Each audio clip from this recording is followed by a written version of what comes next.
what Juanita just said. In my community, we're finding out just in the last 30 days, because of the low information campaign put out by, in particular, FTE, we're finding out after the fact that a new ramp is being considered in Kendall. And as this project is being talked about and this funding is being talked about, I wonder about the other communities that will be impacted.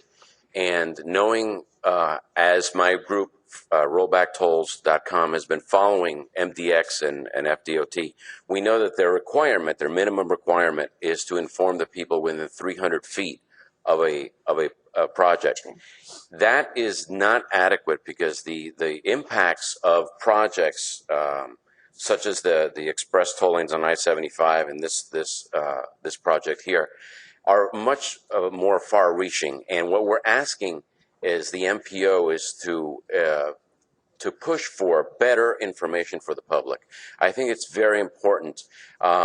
It creates problems when we find out after the fact, and as the case in Kendall with the Killian Parkway Bridge, a lot of people are finding out after the public meetings were heard or had, and now everybody is upset about it. And it seems to be a repeating pattern. I think low information, high impact projects have to be given a more of a priority with information to the public. And that's what I would ask this board to consider.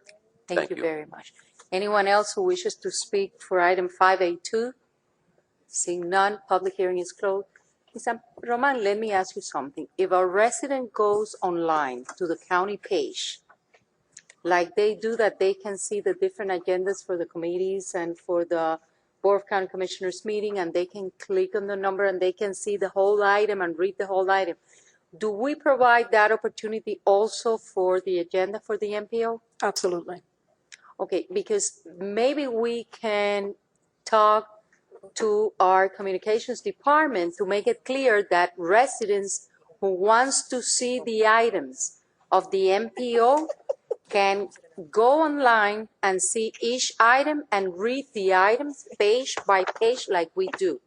So I want to make sure that the public has access to all that information like they do for normal, but they don't know.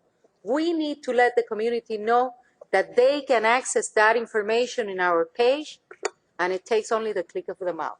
So thank you for bringing your suggestions. With that, Commissioner Moss. Thank you, Madam Chair. Based upon the last comment, what I would request come back to the MPO is a report on what the requirements are for notifying the community when it comes down to these type of transportation projects. We can request that of the Turnpike. I think he's specifically referring to a project that is being conducted by the Florida Turnpike, that it was considered by the MPO board.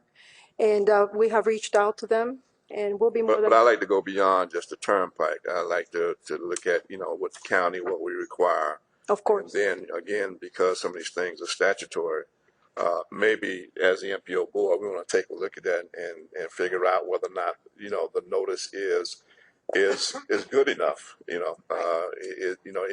outreaches enough into the community, and if not, then perhaps what we can do is recommend to those bodies who have governing authority over the notice provision, maybe some recommendations in terms of what we think should happen, including our own county, for those of us who are county commissioners, our own county projects. That is a great idea, especially when you have projects out there that will affect the life of every resident here. When we started 826, 836, we went door to door and we advised everyone, because it was like a responsibility. This is going to affect a lot of people. And they enhanced that information, and the OT did an incredible job in involving residents. So I think that has to be across the board, not just for one project. Thank you. Do I hear a motion?